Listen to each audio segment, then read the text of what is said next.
ਦਿਆਲੂ ਵਿਅਕਤੀ ਮਨੁੱਖ ਦੇ ਵਿੱਚ ਅੱਜ ਦੇ ਯੁੱਗ ਦੇ ਵਿੱਚ ਹੋਣੀ ਬਹੁਤ ਜ਼ਰੂਰੀ ਹੈ। ਦਿਆਲੂ ਵਿਅਕਤੀ ਦਿਆਲੂ ਭਾਵਨਾ, ਹਮਦਰਦੀ ਦੀ ਭਾਵਨਾ, ਖਿਮਾ ਦੀ ਭਾਵਨਾ, ਦੂਸਰੇ ਸ਼ਬਦਾਂ ਦੇ ਵਿੱਚ ਦੂਜਿਆਂ ਦੇ ਭਲੇ ਵਾਸਤੇ ਕੰਮ ਆਉਣਾ, ਦੂਜਿਆਂ ਦੇ ਕੰਮ ਆਉਣਾ। ਸਾਡੇ ਸਮਾਜ ਦੇ ਵਿੱਚ ਬਹੁਤ ਸਾਰੇ ਅਜਿਹੇ ਲੋਕ ਹਨ ਜਾਂ ਸਾਡੀ ਆਪਣੀ ਜ਼ਿੰਦਗੀ ਦੇ ਵਿੱਚ ਵੀ ਬਹੁਤ ਸਾਰੇ ਇਸ ਤਰ੍ਹਾਂ ਦੇ ਮੌਕੇ ਆਉਂਦੇ ਹਨ ਜਦੋਂ ਕਿਤੇ ਨਾ ਕਿਤੇ ਮਨੁੱਖ ਨੂੰ ਦੂਸਰੇ ਮਨੁੱਖ ਦੀ ਲੋੜ ਪੈਂਦੀ ਹੈ, ਸਾਨੂੰ ਉਸ ਦੀ ਸਹਾਇਤਾ ਕਰਨੀ ਪੈਂਦੀ ਹੈ। ਪੰਜਾਬ ਹਿੰਦੁਸਤਾਨ ਦਾ, ਭਾਰਤ ਭਰ ਦਾ ਇੱਕੋ ਇੱਕ ਅਜਿਹਾ ਸੂਬਾ ਬਣ ਗਿਆ ਹੈ ਜਿਸ ਦੇ ਸਰਕਾਰੀ ਸਕੂਲਾਂ ਦੇ ਵਿੱਚ ਨੈਤਿਕ ਸਿੱਖਿਆ ਨੂੰ ਬੱਚਿਆਂ ਦੀ ਸਿੱਖਿਆ ਦੇ ਨਾਲ ਨਾਲ ਉਹਨਾਂ ਦੀ ਜ਼ਿੰਦਗੀ ਦਾ ਖੂਬਸੂਰਤ ਇੱਕ ਹਿੱਸਾ ਬਣਾ ਦਿੱਤਾ ਗਿਆ ਹੈ। ਇਸ ਰੋਲ ਪਲੇ ਨੂੰ 3 ਹਿੱਸਿਆਂ ਦੇ ਵਿੱਚ ਵੰਡਿਆ ਗਿਆ ਹੈ ਔਰ ਤਿੰਨੇ ਜਿਹੜੀਆਂ ਰੋਲ ਪਲੇ ਦੀਆਂ ਤਿੰਨੇ ਝਾਕੀਆਂ ਹਨ, ਪਹਿਲੀ ਝਾਕੀ, ਦੂਸਰੀ ਝਾਕੀ, ਤੀਸਰੀ ਝਾਕੀ ਬੜੀਆਂ ਇੰਟਰਸਟਿੰਗ ਹਨ, ਬੜੇ ਥੋੜੇ ਸਮੇਂ ਦੀਆਂ ਹਨ। ਸੋ ਆਓ ਦਿਆਲੂ ਵਿਅਕਤੀ ਦੇ ਨਾਲ ਸੰਬੰਧਿਤ ਜਿਹੜਾ ਇਹ ਰੋਲ ਪਲੇ ਹੈ, ਇਹਦੀ ਪਹਿਲੀ ਝਾਕੀ ਜਿਹੜੀ ਆ ਉਹਦੇ ਵਿੱਚ ਸਾਡੇ ਸਕੂਲ ਦੇ ਵਿਦਿਆਰਥੀ ਦਿਆਲੂ ਵਿਅਕਤੀ ਨੂੰ ਆਪਣੇ ਵਿੱਚ ਕਿਵੇਂ ਅਰਜਿਤ ਕਰਨਗੇ ਤੇ ਬਾਕੀ ਵਿਦਿਆਰਥੀਆਂ ਨੂੰ ਉਹ ਆਪਣੀ ਪੇਸ਼ਕਾਰੀ ਦੇ ਨਾਲ ਕਿਸ ਤਰ੍ਹਾਂ ਨੈਤਿਕ ਸਿੱਖਿਆ ਦਾ, ਦਿਆਲੂ ਵਿਅਕਤੀ ਦਾ ਮੁੱਲ ਵਿਧਾਨ ਜਿਹੜਾ ਹੈ ਉਹ ਕਿਵੇਂ ਦੱਸਣਗੇ, ਇਹ ਆਪਾਂ ਇਸ ਪਹਿਲੀ ਝਾਕੀ ਦੇ ਵਿੱਚ ਤੁਹਾਨੂੰ ਦਿਖਾਉਣ ਜਾ ਰਹੇ ਹਾਂ।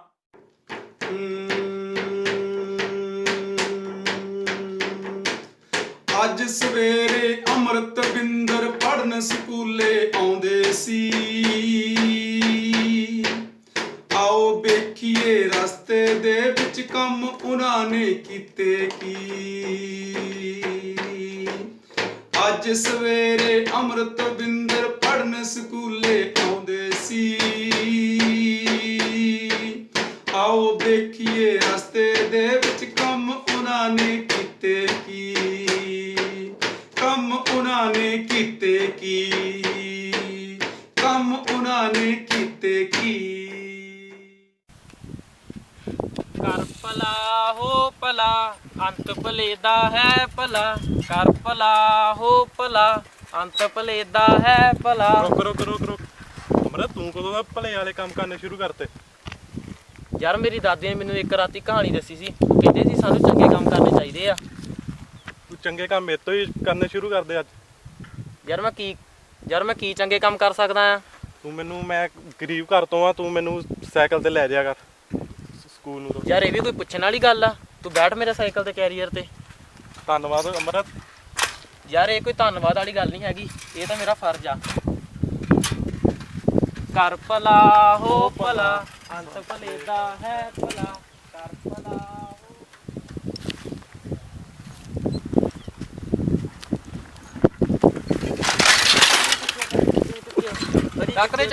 ਚੱਕ ਦੇ।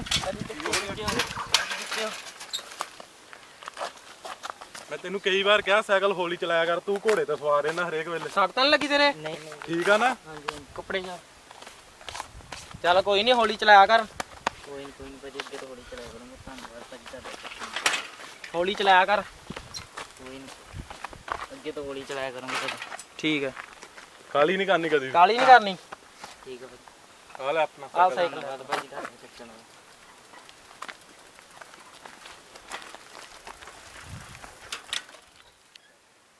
ਅਸੀਂ ਇਸ ਪਹਿਲੀ ਝਾਕੀ ਵਿੱਚ ਵੇਖਿਆ ਹੈ ਕਿ ਸਾਡੇ ਸਕੂਲ ਦੇ ਵਿਦਿਆਰਥੀ ਆਪਣੇ ਸਹਿਪਾਠੀਆਂ ਦੀ ਜੇ ਕਿਧਰੇ ਜ਼ਰੂਰਤ ਪੈਂਦੀ ਹੈ ਤੇ ਉਹ ਇੱਕ ਉਸ ਬੱਚੇ ਦੀ ਸਹਾਇਤਾ ਆਪਣੇ ਸਾਈਕਲ ਦੇ ਉੱਤੇ ਬਿਠਾ ਕੇ ਜਾਂ ਰੋਜ਼ ਲਿਆ ਕੇ ਸਹਾਇਤਾ ਕਰਦਾ ਹੈ, ਆਪਣੀ ਦਿਆਲਤਾ ਦਿਖਾਉਂਦਾ ਹੈ, ਆਪਣੀ ਹਮਦਰਦੀ ਦਿਖਾਉਂਦਾ ਹੈ। ਜਿਸ ਬੱਚੇ ਕੋਲ, ਗਰੀਬ ਬੱਚੇ ਕੋਲ ਸਾਈਕਲ ਦੀ ਸੁਵਿਧਾ ਨਹੀਂ ਹੁੰਦੀ, ਇਹ ਇੱਕ ਦੂਸਰੇ ਦੇ ਕੰਮ ਆਉਣ ਦੀ ਜਿਹੜੀ ਪ੍ਰਵਿਰਤੀ ਹੈ ਉਸ ਨੂੰ, ਦਿਆਲੂ ਪ੍ਰਵਿਰਤੀ ਨੂੰ ਜਿਹੜਾ ਹੈ ਉਹ ਉਜਾਗਰ ਕਰਦਾ ਹੈ। ਇਸੇ ਤਰ੍ਹਾਂ ਇਸੇ ਪਹਿਲੀ ਝਾਕੀ 'ਚ ਤੁਸੀਂ ਦੇਖਿਆ ਕਿ ਇੱਕ ਬੱਚਾ ਥੋੜਾ ਤੇਜ਼ ਸਾਈਕਲ ਚਲਾ ਕੇ ਆ ਰਿਹਾ ਹੈ ਤੇ ਉਹ ਉਹਨਾਂ ਨੂੰ ਕ੍ਰਾਸ ਕਰਦਾ ਹੋਇਆ, ਉਹਨਾਂ ਨੂੰ ਪਾਸ ਕਰਦਾ ਹੋਇਆ ਅਚਨਚੇਤ ਉਹ ਡਿੱਗ ਪੈਂਦਾ ਹੈ। ਤੇ ਇੱਥੇ ਸਾਡਾ ਮਨੁੱਖੀ ਫਰਜ਼ ਬਣ ਜਾਂਦਾ ਹੈ ਕਿ ਆਪਾਂ ਕਿਸੇ ਡਿੱਗਦੇ ਹੋਏ ਮੁਸਾਫਰ ਨੂੰ, ਮਨੁੱਖ ਨੂੰ, ਜੇ ਉਹਦੇ ਸੱਟ ਚੋਟ ਨਾ ਲੱਗੇ ਤੇ ਆਪਾਂ ਯਕਦਮ ਉਹਦੀ ਸੁਰੱਖਿਆ ਲਈ ਉਹਦੇ ਭਲੇ ਵਾਸਤੇ ਆਪਾਂ ਉਹਨੂੰ ਪਠਾਉਣਾ ਸਾਡਾ ਇਹ ਮਨੁੱਖੀ ਸਾਡਾ ਫਰਜ਼ ਬਣਦਾ ਹੈ। ਦੂਸਰੀ ਝਾਕੀ ਤੁਹਾਡੇ ਲਈ ਹਾਜ਼ਰ ਹੈ ਤੇ ਇਸ ਦੇ ਨਾਲ ਸਾਡਾ ਸੂਤਰਧਾਰ ਕੀ ਕਹਿੰਦਾ ਆ ਉਹਦੀ ਵੀ ਗੱਲ ਸੁਣੀਏ। ਆਓ ਦੂਸਰੀ ਝਾਕੀ ਵੱਲ ਤੁਰੀਏ।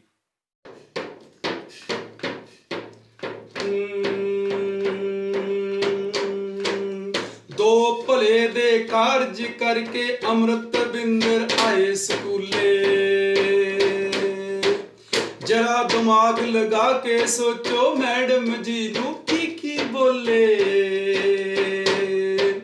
ਦੋ ਭਲੇ ਦੇ ਕਾਰਜ ਕਰਕੇ ਅੰਮ੍ਰਿਤ ਬਿੰਦਰ ਆਏ ਸਕੂਲੇ। ਜਰਾ ਦਿਮਾਗ ਲਗਾ ਕੇ ਸੋਚੋ ਮੈਡਮ ਜੀ ਨੂੰ ਕੀ ਬੋਲੇ। ਅੰਤ ਭਲੇ ਦਾ ਹੈ ਭਲਾ, ਕਰ ਭਲਾ ਹੋ ਭਲਾ, ਅੰਤ ਭਲੇ ਦਾ ਹੈ ਭਲਾ।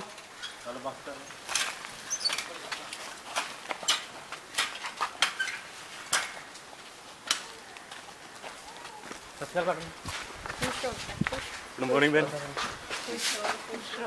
ਲੈ ਮੈਡਮ ਜੀ ਫਾਈਲਾਂ ਸਾਨੂੰ ਫੜਾ ਦਿਓ। ਮੈਡਮ ਜੀ ਕੋਈ ਨਹੀਂ, ਸਾਡੇ ਦਾਦੀ ਸਾਡੀ ਮੈਡਮ ਜੀ ਫੜਾ ਦਿਓ ਫਾਈਲਾਂ ਸਾਨੂੰ ਫੜਾ ਦਿਓ। ਕੋਈ ਗੱਲ ਨਹੀਂ ਬੇਟੇ, ਮੈਂ ਮੈਡਮ ਜੀ ਮੇਰੇ ਦਾਦੀ ਜੀ ਕਹਿੰਦੇ ਹੁੰਦੇ ਮਦਦ ਕਰਨੀ ਚਾਹੀਦੀ ਹੈ, ਸਾਨੂੰ ਸੀਸਾਂ ਮਿਲਦੀਆਂ। ਓਕੇ ਬੇਟਾ, ਵੈਰੀ ਗੁੱਡ, ਬਹੁਤ ਵਧੀਆ। ਮੈਡਮ ਜੀ ਉੱਪਰ ਪਰਸ ਬੜਾ ਦੋ, ਮੈਂ ਰੱਖਿਆ ਹੁਣ। ਨਹੀਂ ਬੇਟਾ ਥੈਂਕ ਯੂ, ਕੋਈ ਗੱਲ ਨਹੀਂ, ਮੈਂ ਰੱਖਾਂਗੀ।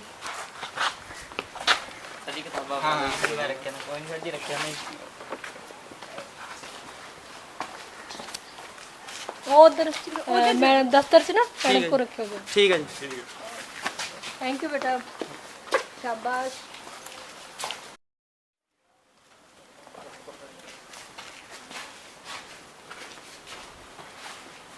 ਸਤਿ ਸ਼੍ਰੀ ਅਕਾਲ ਮੈਡਮ ਜੀ। ਸਤਿ ਸ਼੍ਰੀ ਅਕਾਲ। ਮੈਡਮ ਜੀ ਆ ਫਾਈਲਾਂ ਭੇਜੀਆਂ ਸੀ ਗੁਰਬਖਸ਼ ਕੌਰ ਮੈਡਮ ਨੇ ਤੁਹਾਡੇ ਲਈ। ਅੰਦਰ ਰੱਖੋ ਬੇਟਾ, ਕੋਈ ਨਹੀਂ ਮੈਡਮ। ਅੰਦਰ। ਹਾਂਜੀ ਬੇਟਾ, ਅੰਦਰ ਰੱਖ ਦਿਓ।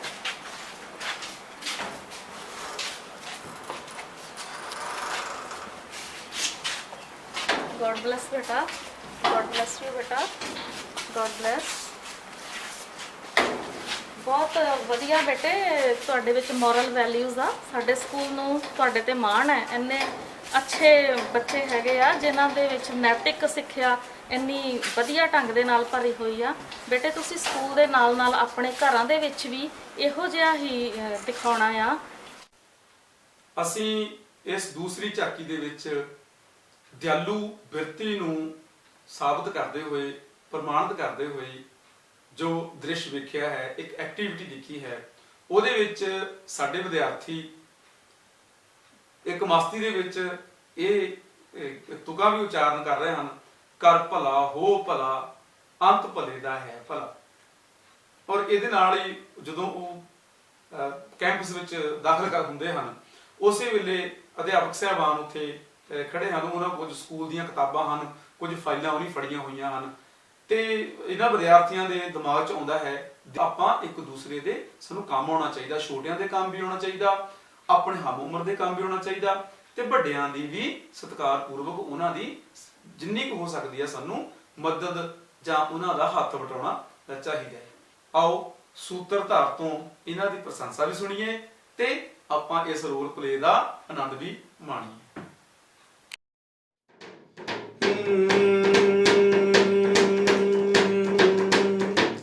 ਦੋ ਕੁੜੀਆਂ ਨੇ ਹਰਮਨ ਕੋਮਲ, ਪੜ੍ਹਾਈ ਖੂਬ ਤਾਂ ਕਰਦੀਆਂ ਨੇ। ਆਓ ਵੇਖੀਏ ਵਿੱਚ ਸਕੂਲੇ ਭਲੇ ਕੰਮ ਕੀ ਕਰਦੀਆਂ ਨੇ। ਦੋ ਕੁੜੀਆਂ ਨੇ ਹਰਮਨ ਕੋਮਲ, ਪੜ੍ਹਾਈ ਖੂਬ ਤਾਂ ਕਰਦੀਆਂ ਨੇ। ਆਓ ਵੇਖੀਏ ਵਿੱਚ ਸਕੂਲੇ ਭਲੇ ਕੰਮ ਕੀ ਕਰਦੀਆਂ ਨੇ, ਭਲੇ ਕੰਮ ਕੀ ਕਰਦੀਆਂ ਨੇ। ਜੀ ਪਿਆਰੇ ਬੱਚਿਓ, ਤੁਹਾਡਾ ਕੀ ਹਾਲ ਚਾਲ ਹੈ? ਠੀਕ ਠਾਕ ਹੋ? ਹਾਂਜੀ ਠੀਕ ਆ। ਪਿਆਰੇ ਬੱਚਿਓ, ਅੱਜ ਆਪਾਂ ਪੜ੍ਹਾਈ ਵੀ ਕਰਨੀ ਆ। ਉਸ ਤੋਂ ਪਹਿਲਾਂ ਅਸੀਂ 10 ਮਿੰਟ ਆਪਣੀਆਂ ਫੀਸਾਂ ਆਪਾਂ ਇਕੱਠੀਆਂ ਕਰ ਲੈਂਦੇ ਹਾਂ। ਸੋ ਹਰਮਨ ਬੇਟੇ ਤੁਹਾਡੇ ਤੋਂ ਸ਼ੁਰੂ ਕਰਦੇ ਹਾਂ। ਲਿਆਓ ਆਪਣੀ ਫੀਸ। ਲਓ ਸਰ ਜੀ ਮੇਰੀ ਫੀਸ। ਚਲੋ ਸ਼ਾਬਾਸ਼ ਬੇਟੇ। ਹਰਮਨ ਨੂੰ ਤੈਨੂੰ ਬਕਾਇਆ ਮੈਂ ਬਾਅਦ ਵਿੱਚ ਜਮ੍ਹਾਂ ਕਰਵਾਉਣਾ। ਠੀਕ ਹੈ। ਓਕੇ ਬੇਟੇ। ਹਾਂਜੀ ਹੋਰ ਬੱਚੇ? ਹਾਂ ਕੋਮਲ ਬੇਟੇ ਲਿਆਓ ਤੁਸੀਂ ਵੀ ਆਪਣੀ ਫੀਸ। ਸਰ ਜੀ ਲਓ ਮੇਰੀ ਫੀਸ। ਸ਼ਾਬਾਸ਼। ਚਲੋ ਤੈਨੂੰ ਵੀ ਹੁਣ ਪੁੱਤਰ ਬਾਕੀ ਫੀਸ ਇਕੱਠੀ ਕਰਕੇ ਬਕਾਇਆ ਤੈਨੂੰ ਬੇਟੇ ਵਾਪਸ ਕਰਨਾ ਹੈ। ਠੀਕ ਆ? ਓਕੇ ਵੈਰੀ ਗੁੱਡ ਬੇਟੇ ਸ਼ਾਬਾਸ਼। ਹਾਂਜੀ ਹਾਂ ਦੀਪੀ ਉੱਠੋ ਬੇਟੇ ਤੁਸੀਂ ਵੀ ਆਪਣੀ ਫੀਸ ਲੈ ਆਓ। ਸਰ ਜੀ ਮੈਂ ਫੀਸ ਨਹੀਂ ਲਿਆਂਦੀ। ਸਰ ਜੀ ਮੈਂ ਫੀਸ ਨਹੀਂ ਲਿਆਂਦੀ। ਅੱਛਾ ਦੀਪੀ ਤੂੰ ਤਾਂ ਬੜੀ ਪੜ੍ਹਨ ਵਾਲੀ ਗੁੱਡੀ ਆ, ਫੀਸ ਕਿਉਂ ਨਹੀਂ ਲੈਂਦੀ? ਅੱਜ ਕੀ ਗੱਲ ਹੋਈ? ਸਰ ਜੀ ਤੁਹਾਨੂੰ ਪਤਾ ਮੇਰੇ ਪਾਪਾ ਬਿਮਾਰ ਰਹਿੰਦੇ ਆ ਤੇ ਇਸ ਲਈ ਉਹਨਾਂ ਨੂੰ ਦਿਹਾੜੀ ਵੀ ਨਹੀਂ ਮਿਲੀ। ਮੈਂ ਤੁਹਾਨੂੰ ਅਗਲੇ ਮਹੀਨੇ ਫੀਸ ਲਿਆ ਦਾਂਗੀ। ਨਹੀਂ ਬੇਟੇ ਤੂੰ ਪੜ੍ਹਨ ਵਾਲੀ ਗੁੱਡੀ ਆ, ਇਸ ਕਰਕੇ ਕੋਈ ਨਹੀਂ ਬੇਟੇ ਤੇਰੀ ਫੀਸ ਮੈਂ ਆਪਣੇ ਕੋਲੋਂ ਦੇ ਦਿੰਦਾ। ਤੂੰ ਆਪਣਾ ਮਨ ਲਗਾ ਕੇ ਸਕੂਲ ਦੇ ਵਿੱਚ ਪੜ੍ਹਾਈ ਕਰਨੀ ਆ। ਸਰ ਜੀ ਦੀਪੀ ਦੀ ਫੀਸ ਮੇਰੀ ਫੀਸ ਵਿੱਚੋਂ ਕੱਟ ਲਿਓ। ਇਹਦੇ ਪਾਪਾ ਨਾ ਦਿਹਾੜੀ ਕਰਦੇ ਆ ਤਾਂ ਫਿਰ ਇਹਨਾਂ ਤੇ ਧਿਆਨ ਹੁੰਦੀ, ਇਸ ਲਈ ਮੇਰੇ ਵਿੱਚੋਂ ਕੱਟ ਲਿਓ। ਮੇਰੇ ਪਾਪਾ ਕਹਿੰਦੇ ਆ ਕਿ ਸਾਰਿਆਂ ਨੂੰ ਮਦਦ ਕਰਨੀ ਚਾਹੀਦੀ ਆ। ਠੀਕ ਹੈ। ਦੇਖਿਆ ਪਿਆਰੇ ਬੱਚਿਓ ਤੁਹਾਡੇ ਸਕੂਲ ਦੇ ਵਿੱਚ ਹਰਮਨ ਵਰਗੀ ਇੱਕ ਦਿਆਲੂ ਕੁੜੀ ਆ ਜਿਹਦੇ ਘਰਦਿਆਂ ਨੇ ਜਾਂ ਜਿਹਦੇ ਵਿੱਚ ਇਹ ਸੰਸਕਾਰ ਹੈਗਾ ਕਿ ਆਪਾਂ ਆਪਣੇ ਸਾਥੀਆਂ ਦੀ ਸਹਾਇਤਾ ਕਰਨੀ ਆ। ਸ਼ਾਬਾਸ਼ ਬੇਟੇ ਤੇਰੀ ਫੀਸ ਤੋਂ ਮੈਂ ਦੀਪੀ ਤੇਰੀ ਫੀਸ ਮੈਂ ਕੱਟ ਲਵਾਂਗਾ। ਠੀਕ ਹੈ? ਹਾਂਜੀ ਬਈ ਮੁੰਡਿਓ ਤੁਸੀਂ ਵੀ ਉੱਤੇ ਬੈਠੇ ਆ। ਹਾਂਜੀ ਰਾਮ ਪ੍ਰਸਾਦ ਲਿਆ ਆਪਣੀ ਫੀਸ ਲਈ।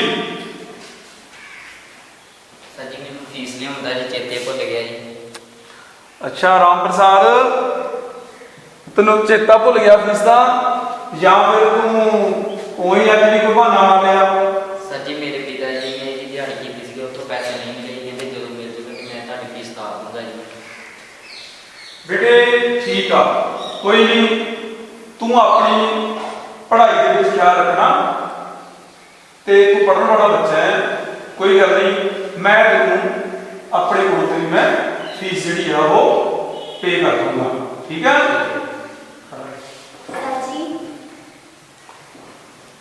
ਸਰ ਜੀ ਰਾਮ ਪ੍ਰਸਾਦ ਦੀ ਫੀਸ ਮੈਂ ਤਾਰ ਦਊਂਗੀ। ਅੱਛਾ ਬੇਟੇ। ਹਾਂਜੀ ਸਰ ਜੀ ਇਹ ਸਾਡੇ ਨਾ ਨਾਨਕਿਆਂ ਦੇ, ਇਹ ਆਪਣੇ ਨਾਨਕਿਆਂ ਦੇ ਰਹਿੰਦਾ ਆ।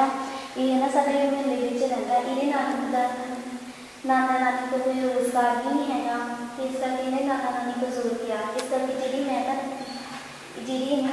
ਮੈਂ ਫੀਸ ਤੁਹਾਨੂੰ ਦਿੱਤੀ ਆ ਨਾ, ਇਹ ਤੁਸੀਂ ਨਾ ਮੇਰੇ ਵਿੱਚੋਂ ਕੱਟ ਦਿਓ। ਅਸੀਂ ਦਿਆਲੂ ਬਿਰਤੀ ਚੈਪਟਰ ਉਸ ਦੀ ਤੀਸਰੀ ਝਾਕੀ ਰੋਲ ਪਲੇ ਦੇ ਰੂਪ 'ਚ ਤੁਹਾਨੂੰ ਦਿਖਾਉਣ ਦੀ ਅਸੀਂ ਕੋਸ਼ਿਸ਼ ਕੀਤੀ ਹੈ। ਔਰ ਇਹਦੇ ਵਿੱਚ ਤੁਸੀਂ ਇਹ ਵੇਖਿਆ ਹੈ ਕਿ ਕਲਾਸ ਦੇ ਵਿੱਚ ਕਈ ਵਾਰੀ ਇਹੋ ਜਿਹੇ ਹਾਲਾਤ ਬਣ ਜਾਂਦੇ ਹਨ ਕਿ ਬੱਚਿਆਂ ਦੇ ਕੋਲ ਫੀਸ ਦੇਣ ਲਈ ਪੈਸੇ ਨਹੀਂ ਹੁੰਦੇ ਜਾਂ ਘੱਟ ਹੁੰਦੇ ਆ, ਕੁਝ ਘਰੇਲੂ ਆਰਥਿਕ ਹਾਲਾਤਾਂ ਕਰਕੇ। ਉਹ ਇਹੋ ਜਿਹੀ ਸਥਿਤੀ ਦੇ ਵਿੱਚ ਸਾਡੇ ਵਿਦਿਆਰਥੀਆਂ ਦਾ ਫਰਜ਼ ਬਣ ਜਾਂਦਾ ਹੈ, ਜਿਨ੍ਹਾਂ ਦੇ ਕੋਲ ਕੁਝ ਸਮਰੱਥਾ ਹੁੰਦੀ ਹੈ ਤੇ ਉਹਨਾਂ ਵਿੱਚ ਜੇ ਦਿਆਲੂ ਬਿਰਤੀ ਵੀ ਹੈ, ਹਮਦਰਦੀ ਦੀ ਭਾਵਨਾ ਵੀ ਹੈ, ਕਿਸੇ ਦੇ ਕੰਮ ਆਉਣ ਦਾ ਇੱਕ ਨੈਤਿਕ ਸਿੱਖਿਆ ਦਾ ਗੁਣ ਵੀ ਹੈ, ਤਾਂ ਉਹ ਇਸ ਤਰ੍ਹਾਂ ਦੇ ਸਮੇਂ ਦੇ ਵਿੱਚ ਸਕੂਲਾਂ ਦੇ ਵਿੱਚ ਉਹ ਕੰਮ ਆ ਸਕਦਾ ਹੈ। ਜਿਸ ਤਰ੍ਹਾਂ ਸਾਡੀਆਂ ਇਹਨਾਂ ਵਿਦਿਆਰਥਣਾਂ ਨੇ ਉਹਨਾਂ ਬੱਚਿਆਂ ਦੀ ਫੀਸ ਅਦਾ ਕਰਕੇ, ਚਾਹੇ ਉਹਨੇ ਪੂਰੀ ਕੀਤੀ ਹੈ ਜਾਂ ਅੱਧੀ ਕੀਤੀ ਹੈ, ਤੇ ਉਹਨਾਂ ਨੇ ਇੱਕ ਆਪਣਾ ਕਿਰਦਾਰ, ਨੈਤਿਕ ਸਿੱਖਿਆ ਵਾਲਾ, ਨੈਤਿਕ ਗੁਣਾਂ ਵਾਲਾ ਕਿਰਦਾਰ ਸਾਡੇ ਸਾਹਮਣੇ ਪੇਸ਼ ਕੀਤਾ ਹੈ। ਕੁਝ ਇਸ ਰੋਲ ਪਲੇ ਦੇ ਨਾਲ ਸੰਬੰਧਿਤ ਕੁਝ ਪ੍ਰਸ਼ਨ ਹਨ, ਕੁਝ ਵਿਵਹਾਰਕ ਕਾਰਜ ਹਨ, ਜਿਹੜੇ ਮੈਂ ਤੁਹਾਡੇ ਨਾਲ ਸਾਂਝੇ ਕਰਨ ਜਾ ਰਿਹਾ ਹਾਂ। ਸਵਾਗਤ ਜ਼ਿੰਦਗੀ ਦੇ ਚੈਪਟਰ ਦਿਆਲੂ ਬਿਰਤੀ ਦੀ ਪ੍ਰਸ਼ਨਾਵਲੀ ਅਤੇ ਵਿਹਾਰਕ ਕਾਰਜ ਅਸੀਂ ਇਸ ਤਰ੍ਹਾਂ ਤਿਆਰ ਕਰ ਸਕਦੇ ਹਾਂ। ਊੜਾ ਪ੍ਰਸ਼ਨਾਵਲੀ। ਪਹਿਲੀ ਝਾਕੀ ਤੋਂ ਸਾਨੂੰ ਜੀਵਨ ਦੀਆਂ ਕਿਹੜੀਆਂ ਕਦਰਾਂ ਕੀਮਤਾਂ ਨੂੰ ਧਾਰਨ ਕਰਨ ਦੀ ਸਿੱਖਿਆ ਮਿਲਦੀ ਹੈ? ਦੂਸਰਾ ਪ੍ਰਸ਼ਨ, ਅੰਮ੍ਰਿਤ ਕਿਹੜੀ ਤੁਕ ਵਾਰ-ਵਾਰ ਦੁਹਰਾਉਂਦਾ ਹੈ? ਇਸ ਦਾ ਭਾਵ ਅਰਥ ਕੀ ਹੈ? ਦੂਜੀ ਝਾਕੀ ਵਿੱਚ ਅੰਮ੍ਰਿਤ ਅਤੇ ਬਿੰਦਰ ਮੈਡਮਾਂ ਦੀ ਕਿਹੜੀ ਸਹਾਇਤਾ ਕਰਦੇ ਹਨ? ਤੀਜੀ ਝਾਕੀ ਵਿੱਚ ਪੇਸ਼ ਹੋਏ ਵਿਦਿਆਰਥੀਆਂ ਦੇ ਆਪਸੀ ਸਹਿਯੋਗ ਤੋਂ ਸਾਨੂੰ ਕਿਹੜੀ ਨੈਤਿਕ ਸਿੱਖਿਆ ਦੀ ਜੋ ਪ੍ਰੇਰਨਾ ਮਿਲਦੀ ਹੈ? ਪਹਿਲੇ ਪ੍ਰਸ਼ਨ ਦਾ ਉੱਤਰ ਇਸ ਤਰ੍ਹਾਂ ਹੋਵੇਗਾ ਕਿ ਪਹਿਲੀ ਝਾਕੀ ਤੋਂ ਸਾਨੂੰ ਜੀਵਨ ਦੀ ਜਿਹੜੀ ਕਦਰ ਕੀਮਤ ਧਾਰਨ ਕਰਨ ਦੀ ਸਿੱਖਿਆ ਮਿਲਦੀ ਹੈ ਉਹ ਹੈ ਦਿਆਲੂ ਬਿਰਤੀ ਦੀ, ਹਮਦਰਦੀ ਦੀ ਭਾਵਨਾ ਦੀ, ਆਪਣੇ ਹਮ ਉਮਰ ਆਪਣੇ ਸਹਿਪਾਠੀਆਂ ਦੀ ਵਕਤ ਵੇਲੇ ਮੁਸੀਬਤ ਵੇਲੇ ਉਸ ਦੀ ਸਹਾਇਤਾ ਕਰਨ ਦੀ ਕਦਰ ਕੀਮਤ ਜਿਹੜੀ ਆ ਉਸ ਨੂੰ ਧਾਰਨ ਕਰਨ ਦੀ ਸਾਨੂੰ ਇਸ ਤੋਂ ਸਿੱਖਿਆ ਮਿਲਦੀ ਹੈ। ਅੰਮ੍ਰਿਤ ਕਿਹੜੀ ਤੁਕ ਵਾਰ-ਵਾਰ ਦੁਹਰਾਉਂਦਾ ਹੈ? ਉਹ ਸਭ ਨੂੰ ਚੇਤੇ ਹੋ ਗਈ ਹੋਵੇਗੀ। ਕਰ ਭਲਾ ਹੋ ਭਲਾ ਅੰਤ ਭਲੇ ਦਾ ਹੈ ਭਲਾ। ਇਸ ਤੁਕ ਦਾ ਭਾਵ ਅਰਥ ਇਹ ਹੈ ਕਿ ਜੇਕਰ ਅਸੀਂ ਦੂਸਰੇ ਦਾ ਭਲਾ ਕਰਦੇ ਹਾਂ ਤੇ ਇਸ ਦੇ ਨਾਲ ਆਪਣਾ ਹੀ ਭਲਾ ਹੁੰਦਾ ਹੈ। ਦੂਸਰੀ ਝਾਕੀ ਵਿੱਚ ਅੰਮ੍ਰਿਤ ਅਤੇ ਬਿੰਦਰ ਮੈਡਮਾਂ ਦੀ ਸਹਾਇਤਾ ਜੋ ਕਰਦੇ ਹਨ, ਤੁਸੀਂ ਵੇਖਿਆ ਹੈ ਕਿ ਮੈਡਮਾਂ ਦੇ ਕੋਲ ਜੋ ਸਕੂਲ ਦੀਆਂ ਫਾਈਲਾਂ ਹਨ, ਅਧਿਆਪਕਾਂ ਦੇ ਕੋਲ ਜੋ ਸਕੂਲ ਦੀਆਂ ਬੁੱਕਸ ਹਨ, ਕਿਤਾਬਾਂ ਹਨ, ਉਹਨਾਂ ਦੇ ਕੋਲੋਂ ਉਹ ਫਾਈਲਾਂ ਅਤੇ ਜਿਹੜੀ ਕਿਤਾਬਾਂ ਹਨ, ਪੁਸਤਕਾਂ ਹਨ ਸਕੂਲ ਦੀਆਂ, ਉਹ ਅਧਿਆਪਕ ਕੋਲੋਂ ਪਕੜ ਕੇ ਅਤੇ ਉਹ ਪ੍ਰਿੰਸੀਪਲ ਮੈਡਮ ਜੀ ਕੋਲ ਲੈ ਕੇ ਜਾਂਦੇ ਹਨ। ਤੀਜੀ ਝਾਕੀ ਦੇ ਵਿੱਚ ਆਪਸੀ ਸਹਿਯੋਗ ਦੀ ਸਾਨੂੰ ਬੜੀ ਵੱਡੀ ਇੱਕ ਉਦਾਹਰਨ ਮਿਲਦੀ। ਸਕੂਲਾਂ ਦੇ ਵਿੱਚ ਅਕਸਰ ਕਈ ਵਾਰ ਕੁਛ ਵਿਦਿਆਰਥੀ ਇਸ ਤਰ੍ਹਾਂ ਦੇ ਵੀ ਅੱਛੇ ਪੜ੍ਹਨ ਵਾਲੇ ਹੁੰਦੇ ਹਨ, ਪਰੰਤੂ ਘਰ ਦੀ ਆਰਥਿਕ ਹਾਲਤ ਪੇਤਲੀ ਹੋਣ ਕਾਰਨ ਜਾਂ ਕਹਿ ਸਕਦੇ ਹਾਂ ਗਰੀਬੀ ਹੋਣ ਕਾਰਨ ਜਾਂ ਕੁਝ ਹੋਰ ਹਾਲਾਤਾਂ ਕਾਰਨ ਕਿਸੇ ਤਰ੍ਹਾਂ ਆਰਥਿਕ ਤੰਗੀ ਵੀ ਹੋ ਸਕਦੀ ਹੈ, ਤਾਂ ਕੁਝ ਇੱਕ ਬੱਚਿਆਂ ਨੂੰ ਇਸ ਤਰ੍ਹਾਂ ਦੀ ਹਲਕੀ ਫੁਲਕੀ ਜਾਂ ਫੀਸ ਦੇ ਦੇਣ ਦੀ ਇੱਕ ਜੇ ਮਦਦ ਮਿਲ ਜਾਵੇ, ਵਿਦਿਆਰਥੀਆਂ ਇਹਨਾਂ ਕੋਲੋਂ ਹੀ ਜੇ ਸ਼ੁਰੂ ਹੋ ਜਾਵੇ ਤਾਂ ਉਹ ਇੱਕ ਬਹੁਤ ਵੱਡੀ ਪ੍ਰਾਪਤੀ ਹੁੰਦੀ ਹੈ ਸਕੂਲ ਦੀ ਵੀ ਅਤੇ ਉਹਨਾਂ ਵਿਦਿਆਰਥੀਆਂ ਦੀ ਵੀ, ਕਿਉਂਕਿ ਇੱਦਾਂ ਦੇ ਆਪਸੀ ਸਹਿਯੋਗ ਦੇ ਨਾਲ ਅਸੀਂ ਦੂਜਿਆਂ ਦੀ ਸਹਾਇਤਾ ਕਰਨ ਦੀ ਇੱਕ ਬਹੁਤ ਵੱਡੀ ਨੈਤਿਕ ਕਦਰ ਕੀਮਤ ਜਿਹੜੀ ਹੈ, ਦੂਸਰੇ ਸ਼ਬਦਾਂ 'ਚ ਨੈਤਿਕ ਸਿੱਖਿਆ ਜਿਹੜੀ ਹੈ, ਉਸ ਨੂੰ ਆਪਣੇ ਸੁਭਾਅ ਦਾ ਅੰਗ ਬਣਾ ਲੈਂਦੇ ਹਾਂ। ਦਿਆਲੂ ਬਿਰਤੀ ਚੈਪਟਰ ਦੇ ਵਿਹਾਰਕ ਕਾਰਜਾਂ ਬਾਰੇ ਵੀ ਅਧਿਆਪਕ ਸਾਹਿਬਾਨ ਦੇ ਨਾਲ ਕੁਝ ਗੱਲਾਂ ਸਾਂਝੀਆਂ ਕਰਨ ਵਾਲੀਆਂ ਹਨ। ਅਧਿਆਪਕ ਸਾਹਿਬਾਨ ਵੱਲੋਂ ਵਿਦਿਆਰਥੀਆਂ ਨੂੰ ਅੱਧੀ ਛੁੱਟੀ ਵੇਲੇ ਇਕੱਠਿਆਂ ਰਲ ਬੈਠ ਕੇ ਖਾਣਾ ਖਾਣ ਬਾਰੇ ਕਹਿਣਾ ਚਾਹੀਦਾ ਹੈ ਅਤੇ ਇਸ ਕਿਰਿਆ ਨੂੰ ਵਿੱਚ ਵਿਚਾਲੇ ਦੇਖਣਾ ਵੀ ਚਾਹੀਦਾ ਹੈ। ਇਸੇ ਤਰ੍ਹਾਂ ਇਸ ਚੈਪਟਰ ਵਿੱਚੋਂ ਦਿਆਲੂ ਬਿਰਤੀ ਵਾਲੇ ਪਾਤਰਾਂ ਦੇ ਆਪਾਂ ਨਾਂ ਉਗਣਵੇਂ ਰੰਗਾਂ ਵਿੱਚ ਲਿਖਵਾ ਕੇ ਅਤੇ ਉਹਨਾਂ ਨੂੰ ਦਿਆਲੂ ਬਿਰਤੀ ਨੂੰ ਦਰਸਾਉਂਦਾ ਹੋਇਆ ਇੱਕ ਬੜਾ ਖੂਬਸੂਰਤ ਚਾਰਟ ਵੀ ਬੱਚਿਆਂ ਕੋਲੋਂ ਬਣਵਾ ਸਕਦੇ ਹਾਂ।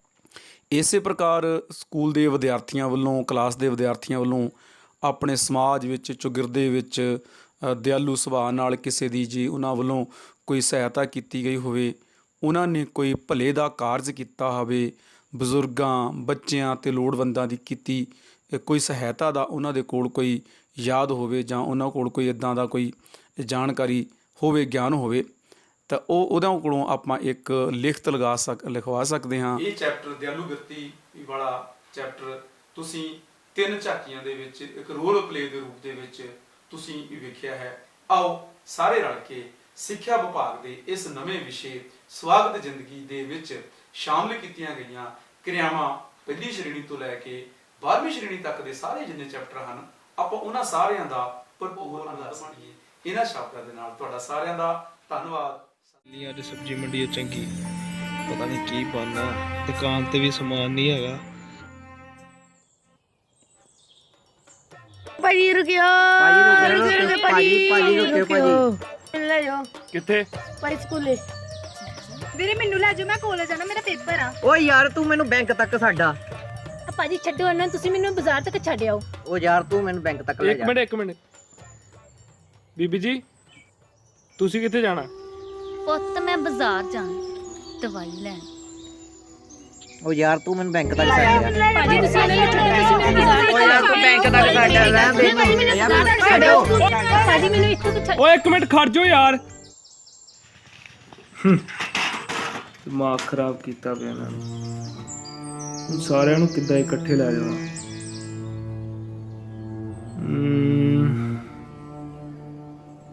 ਇਹਨਾਂ ਦਾ ਬਾਜ਼ਾਰ ਜਾਣਾ ਵੀ ਜ਼ਰੂਰੀ ਹੈ ਤੇ ਬਾਬੇ ਦਾ ਬੈਂਕ ਜਾਣਾ ਵੀ। ਤੇ ਸਾਹਮਣੇ ਬੱਚੇ ਆ ਦੋ, ਸਕੂਲ ਤੇ ਕਾਲਜ ਉਹ ਵੀ ਜ਼ਰੂਰੀ ਹੈ। ਪਰ ਮੈਨੂੰ ਲੱਗਦਾ ਬੀਬੀ ਨੂੰ ਜ਼ਿਆਦਾ ਜ਼ਰੂਰਤ ਹੈ। ਸਿਹਤ ਵੀ ਠੀਕ ਜਿਹੀ ਨਹੀਂ ਲੱਗਦੀ ਤੇ ਥੈਲਾ ਵੀ ਭਾਰਾ ਤੇ ਉੱਤੋਂ ਗਰਮੀ ਵੀ ਬਹੁਤ ਹੈ। ਇਹਨਾਂ ਨੂੰ ਲੈ ਚੱਲਦਾ। ਲਿਆਓ ਬੀਬੀ ਦਿਓ ਥੈਲਾ। ਆਓ ਲੈ ਚੱਲਦਾ ਤੁਹਾਨੂੰ।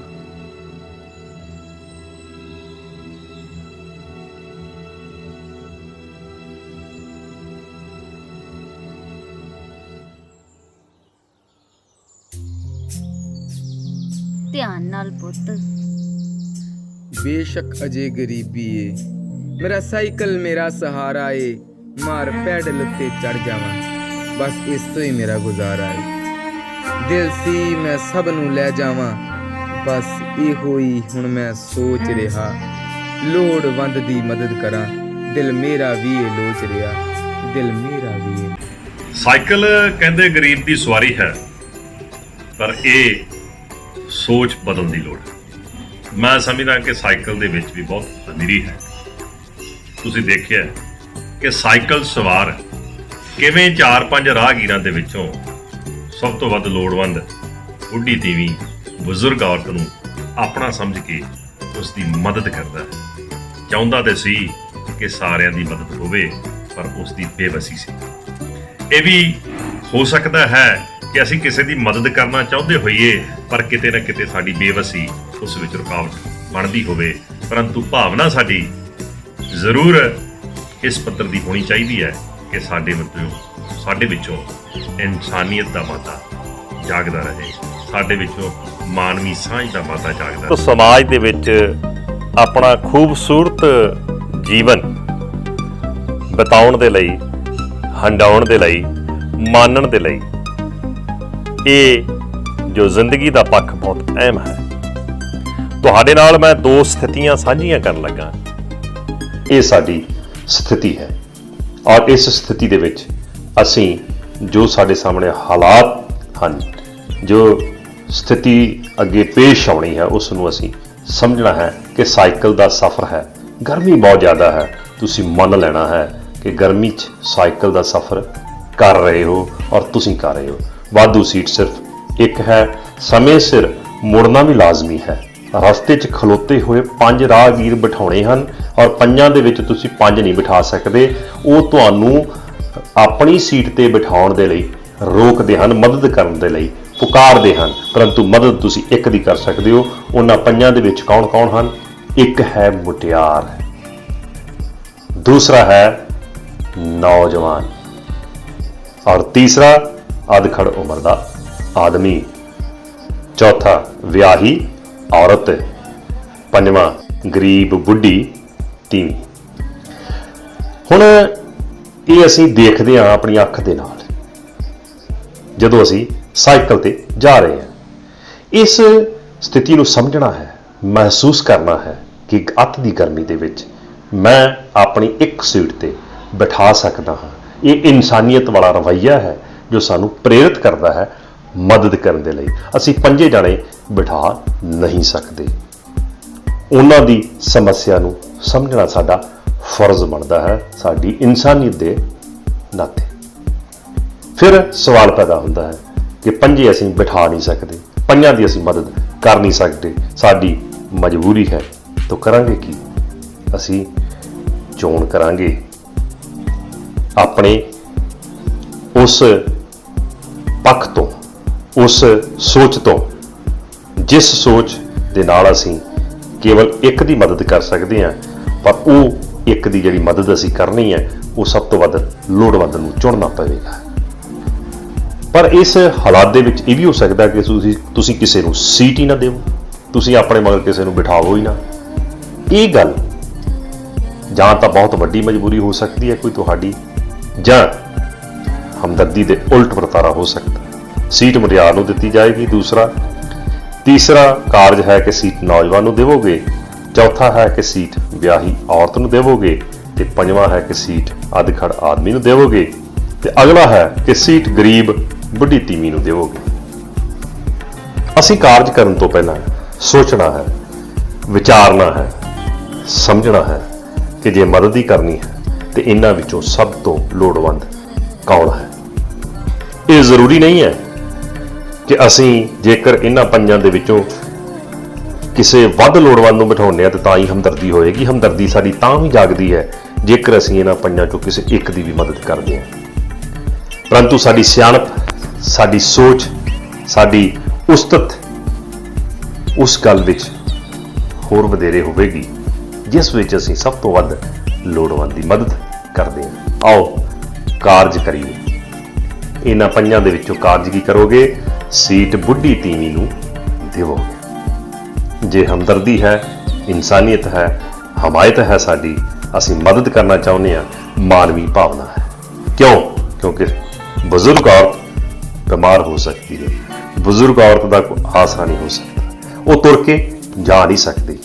ਇਸ ਕਰਕੇ ਬਜ਼ੁਰਗਾਂ ਦਾ ਸਤਿਕਾਰ ਸਾਡੇ ਮਨਾਂ ਵਿੱਚ ਵੀ ਜਾਗਣਾ ਚਾਹੀਦਾ ਹੈ।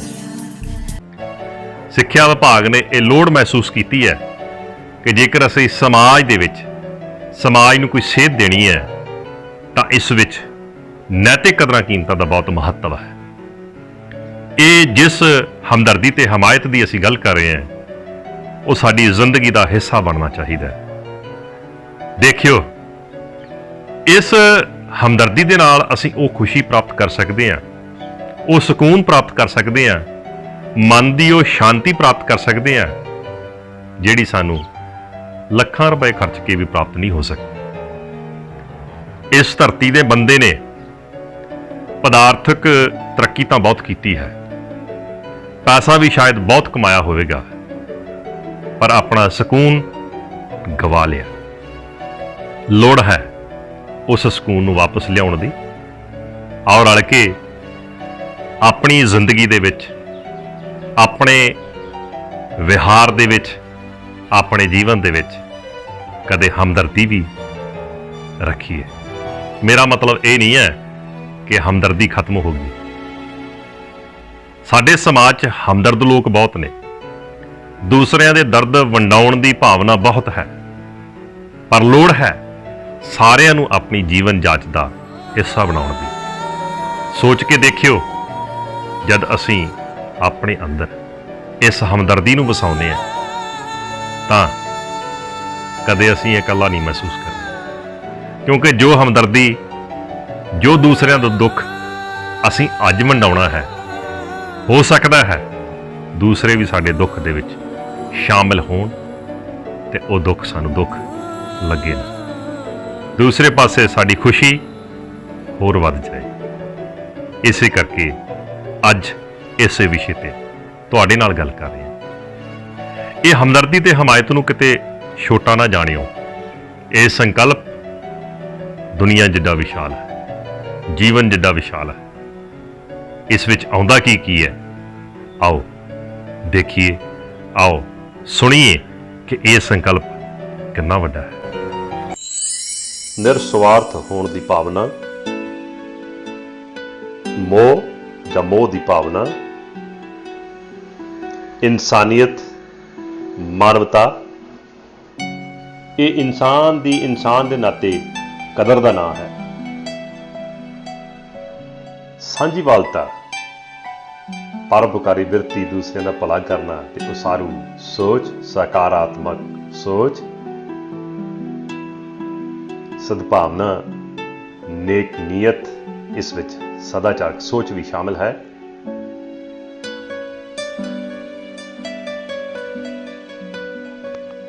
ਸੇਵਾ ਭਾਵਨਾ,